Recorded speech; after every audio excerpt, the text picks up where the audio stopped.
Communication, marketing, recrutement. Vos besoins ont des solutions vidéo avec Décideur TV, le studio.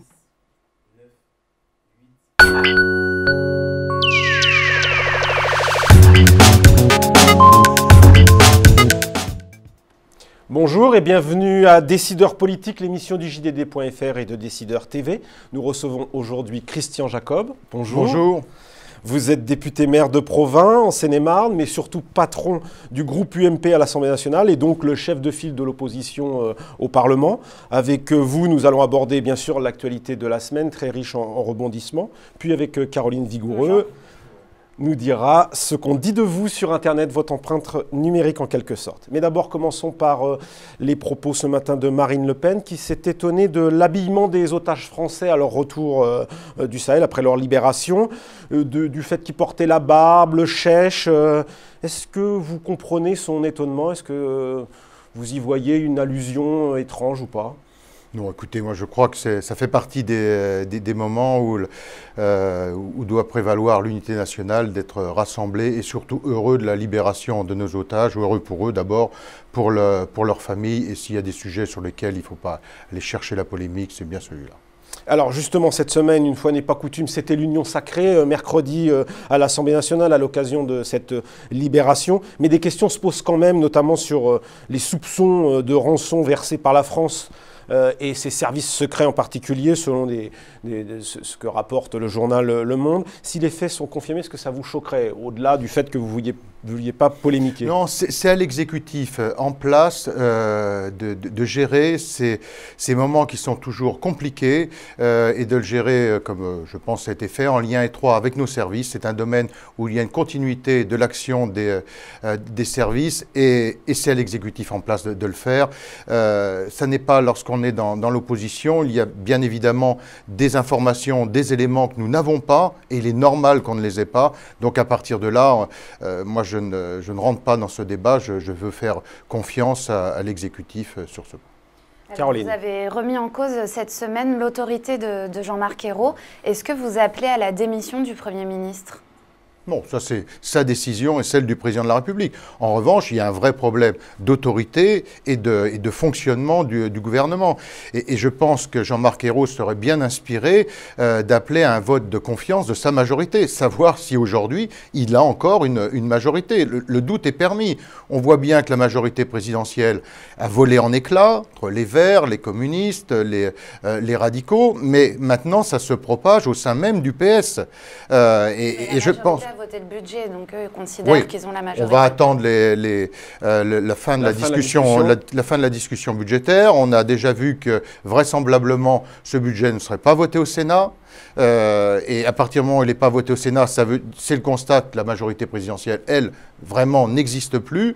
Et la majorité parlementaire, le doute est vraiment permis. Regardez la réforme des retraites. 63 députés de gauche qui ne votent pas la réforme, dont 17 députés socialistes. Est-ce que, pour reprendre, vous dites le Premier ministre devrait appeler un vote de confiance, est-ce que l'opposition peut déposer une motion de censure? Est-ce que ce n'est pas le moment? Pourrait déposer une motion de censure, mais simplement c'est beaucoup plus fort qu'il y ait un vote de confiance. La motion de censure, c'est un moment où l'opposition peut effectivement planter en quelque sorte un jalon. C'est souvent au lendemain d'une élection. Il y aura d'autres moments peut-être pour le faire. Enfin, on en parlera, mais je crois qu'aujourd'hui, pour le Premier ministre, pour retrouver un peu de confiance, on a le sentiment que ce gouvernement est dans un toboggan. Plus ça va, plus ça s'accélère, et plus le sable est proche. Justement, le dernier élément, c'est l'écotaxe. En même temps, l'opposition n'a pas paru forcément très à l'aise sur le dossier, puisque c'est sous le quinquennat de Nicolas Sarkozy que cet impôt avait été créé. Est-ce qu'il n'y a pas un problème à dire oui en 2008 et non en 2013? Mais le sujet, ce n'est pas tant l'écotaxe, c'est le matraquage fiscal sans précédent. Mais ça enterre la fiscalité écologique quand même. Mais c'est depuis 18 mois, 55 milliards d'impôts supplémentaires en 18 mois. C'est-à-dire c'est quasiment l'équivalent de la recette fiscale de l'impôt sur le revenu. Vous prenez votre feuille d'impôt sur le revenu, vous la multipliez par 2. La réalité, c'est cela. Et donc, ça n'est plus supportable. Aujourd'hui, il faut donner à nos entreprises un peu d'oxygène, un moment de respiration pour conforter les emplois qui sont là, pour leur redonner des points de compétitivité. Au lieu de ça, on continue chaque jour en ajouter une couche supplémentaire. Et c'est pour ça que l'écotaxe n'est pas acceptable. Le contexte, il est différent de celui qui était en place il y a 6 ans. On n'était pas dans cette situation de matraquage fiscal sans précédent qui paralyse totalement notre économie. Et après l'échec de la taxe carbone, puis maintenant la suspension de l'écotaxe, on a l'impression qu'il est impossible de mettre en France une fiscalité écologique, alors que nos voisins européens sont capables de le faire. Comment vous expliquez que ça soit si compliqué? Arrêtez de matraquer les Français à coups d'impôts comme on l'a fait. Et moi, j'appelle solennellement le gouvernement aujourd'hui à revenir sur l'augmentation de TVA au 1er janvier. C'est irresponsable. Passer le taux de TVA de 7 à 10% au 1er janvier, ça va concerner toutes les entreprises de bâtiments, ça va concerner la restauration, ça va concerner les emplois de service. C'est pour financer le crédit impôt compétitivité, ça va plutôt dans le bon sens. C'est irresponsable de remettre une couche supplémentaire sur le dos des entreprises et sur le dos des Français. Alors, à la faveur de cette affaire de l'écotaxe, on a vu que les écologistes restaient au gouvernement. Est-ce que ça vous a surpris ? Oui et non, parce que je pense que les écologistes, on a vu Madame Duflot, elle est capable, je veux dire, de tous les reniements possibles pour conserver son strapontin. Vous savez, rien ne lui échappera. Elle a décidé de rester ministre coûte que coûte, et donc il n'y a pas un reniement qui lui échappera. Du moment qu'elle reste ministre, elle est heureuse. Mais tout ça montre l'incohérence de cette équipe gouvernementale, qui ne ressemble plus à rien, avec un Premier ministre qui est aux abonnés absents. Regardez sur les différents sujets conflictuels qu'il y a eu depuis 15 jours, sur la fameuse affaire Leonarda, sur la fiscalité de l'épargne, sur l'écotaxe. Où était le Premier ministre ? Où est-ce qu'il était? Tout simplement absent parce qu'incapable de tenir les rênes de quoi que ce soit. Le président de la République le court-circuite, fait des déclarations tout seul, négocie en direct avec les ministres sur le dos du Premier ministre. Et donc, il y a un problème aujourd'hui de cohérence et de cohésion gouvernementale. Et c'est pour ça que je pense que Jean-Marc Ayrault serait bien inspiré de faire un discours de politique générale et d'appeler sa majorité à un vote de confiance. Alors, venons-en à l'opposition. On voit l'impopularité de Hollande, les reculs du gouvernement. Tout ça ne semble pas profiter au maximum à l'opposition. Un récent sondage montrait d'ailleurs que l'impopularité de Jean-François Copé, patron de l'UMP, était très élevé, peut-être aussi élevé que pour François Hollande. Alors, c'est le patron de votre parti, c'est aussi votre ami. Y a-t-il un problème Copé pour la droite ? Non, il n'y a pas de problème Copé. Les résultats du sondage sont très injustes à l'égard de Jean-François, mais c'est ce qui arrive à tout leader à un moment ou à un autre. On est aujourd'hui dans une période de reconstruction. Il y a 18 mois, on a perdu les présidentielles, on a perdu les législatives. Il y a 9 mois, nous avons une crise interne extrêmement grave. On est en train de se sortir de tout cela. Et tout cela, je crois, marche plutôt bien. C'est-à-dire que le travail qui est fait aujourd'hui par Jean-François Copé et l'ensemble de l'équipe au sein du parti se passe dans les meilleures conditions, avec les conventions qui viennent les unes après les autres. On a l'impression que le groupe s'est mieux remis. C'est mieux remis de la crise. C'est mieux remis de la crise de l'année dernière, la crise à laquelle vous faites allusion, que le parti. Le groupe qui pourtant s'est scindé a retrouvé une cohésion. Mais vous devez vous en satisfaire alors que le parti, ça n'a pas très fort. Nous sommes dans un contexte différent, c'est-à-dire que moi je n'étais pas moi-même candidat à une élection et donc on personnalise à certains moments. Ce que je peux dire, c'est que moi j'ai toute confiance et dans Jean-François Copé et dans l'équipe qui l'entoure pour nous remettre en situation, et on est en train d'y arriver, convention après convention, mais parallèlement à cela, nous avons un travail important au groupe parlementaire où on s'engage sur la durée.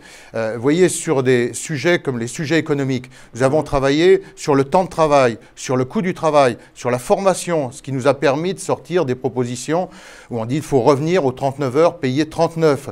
Il faut passer l'âge de la retraite, l'âge légal, à 65 ans. Il faut supprimer le collège unique et remettre l'apprentissage à 14 ans en place. Et ça, c'est 8 à 10 mois de travail, c'est 70 réunions, c'est comme ça qu'on fonctionne au groupe. Sur l'immigration, on est en train de faire la même chose. Je vais mettre la semaine prochaine un groupe de travail en place qui va là aussi s'étaler sur 6 mois parce qu'on n'est pas toujours dans le réactif. On avance. Caroline. Alors, il y a quelques mois, l'UMP, on entendait parler de l'hypothèse d'une vague bleue au municipal. On en entend moins parler aujourd'hui. Est-ce que vous redoutez que le FN entrave le succès de l'UMP à ces prochaines élections ? Moi, je suis confiant, je reste tout à fait confiant pour les municipales, confiant par... Confiant au point d'une vague bleue, vous parlerez encore d'une vague bleue? Vous pensez que ça peut être un gros succès? Je pense qu'on aura un beau succès au municipal. Alors, vous savez, les élections, il faut toujours être modeste, donc attendons les résultats. Regardons ce qui s'est passé sur les législatives. Depuis 18 mois, 8 élections législatives, 8 gagnées par l'UMP, 8 perdues par le PS, et une fois sur deux, le PS incapable de se maintenir au deuxième tour. Alors, il y a aujourd'hui un effet vase communicant. Le FN gagne une élection. Il y a aujourd'hui un effet vase communicant entre la gauche et le Front National. L'objectif du Front National a toujours été de nous faire perdre à chaque élection et de faire parfois des alliances contre nature avec le PS, mais dans un seul objectif, faire perdre l'UMP. Mais l'effet vase communicant, ce sont ces électeurs qui sont déçus de la gauche et qui, pour montrer leur déception, eh bien, passent directement au FN. Alors, une dernière question. C'est ce qui s'est passé à Brignoles. Dominique Bussereau dit ce matin, j'ai l'impression que Nicolas Sarkozy va revenir. Est-ce que vous pensez comme lui? Moi, je n'ai pas vu Nicolas Sarkozy récemment, donc je n'ai pas d'informations particulières sur ce sujet. Ce serait le meilleur pour 2017? Je pense qu'aujourd'hui, le sujet n'est pas à choisir notre champion pour 2017. Il est à se reconstituer un corps de doctrine, à faire du travail sur le fond, ce que je vous disais sur l'immigration. Je mets en place des groupes de travail qui vont durer 6 mois, parce qu'il faut du temps pour le préparer. Je pense que sur la fiscalité, on doit aussi s'attacher à cela et se préparer aux échéances, mais ça n'est pas de choisir un champion et une écurie. Okay. Attendons un peu. Caroline, qu'est-ce qu'on dit sur le net de Christian Jacob? Alors justement, vous êtes un cas un peu à part, entre guillemets, puisque vous n'avez pas de compte Twitter, contrairement à la majorité de vos collègues en politique. Pourquoi? J'ai jamais voulu en avoir et je pense que je n'en aurai jamais, mais il faut toujours être prudent quand on dit jamais, parce que je pense qu'on n'apporte pas des réponses politiques en 100 ou 140 signes. Tout ça demande un peu plus de temps et de profondeur. Et je vois bien l'intérêt de la réactivité immédiate, mais ça n'est pas, à mon avis, comme ça que l'on construit des positions politiques solides et durables. Vous trouvez que ça nuit à la politique? Je pense en tout cas qu'on n'y gagne pas. Alors, vous êtes interrogé cette semaine sur le maintien de Stéphane Le Foll, le ministre de l'Agriculture au gouvernement, après la suspension de l'écotaxe. Et sur Twitter, une internaute vous demande si vous n'en avez pas marre de demander la démission de tout le monde. C'est ce qu'il faut demander d'abord aux électeurs de gauche qui aujourd'hui condamnent le gouvernement a une condamnation sans précédent. C'est-à-dire que le président de la République bat tous les records d'impopularité, le gouvernement aussi. Moi, je vois M. Le Foll qui vient le soir en disant l'écotaxe sera maintenue. Le soir, le lendemain matin, l'écotaxe est renvoyée au calende grec. On a un ministre de l'Agriculture au fil des émissions, qui jamais n'intervient ou très rarement sur l'agriculture. Sa seule préoccupation, c'est comment dégager Harlem Désir. Donc il doit démissionner. Ce serait bien qu'il se préoccupe des dossiers sur lesquels, la raison pour laquelle il est là au gouvernement. C'est-à-dire, j'aimerais entendre de temps en temps M. Le Foll arrêter de parler du PS et parler un peu d'agriculture. On est là dans un domaine, le secteur agricole et agroalimentaire, c'est 10 milliards d'excédents dans l'agriculture. C'est un ministre de l'Agriculture inexistant. Il ne pense qu'à une chose, c'est la rue de Solferino. Jamais publiquement, en tout cas. Écoutez, en tout cas, on le ressent très fortement. Moi, je serais heureux de l'entendre parler d'agriculture, d'avoir un débat sur l'agriculture un jour avec lui. Allez, Caroline. Alors, sur votre page Facebook, parce que là, vous en avez une internaute vous demande si, en tant qu'ancien président du Centre national des jeunes agriculteurs, vous comptiez fédérer les agriculteurs pour les mettre dans la rue, après ce qu'on a vu en Bretagne. Ça vous rappellerait votre jeunesse? Oui, voilà. J'ai fait ça pendant quelques années. Non, ça, c'est aux organisations agricoles de prendre leurs responsabilités. Vous savez, c'est toujours malvenu, pour moi qui étais un leader syndical pendant de nombreuses années, des récupérations politiques sont toujours malvenues. Chacun à sa place, les responsables syndicaux ont leurs responsabilités. À certains moments, ils peuvent appeler, interroger les politiques, les appeler à prendre leurs responsabilités, mais ça n'est pas aux dirigeants politiques d'appeler les agriculteurs à s'organiser de telle ou telle manière. D'ailleurs, ils savent plutôt bien le faire. Merci Christian Jacob d'avoir répondu à nos questions et à la semaine prochaine pour une nouvelle édition de Décideurs politiques.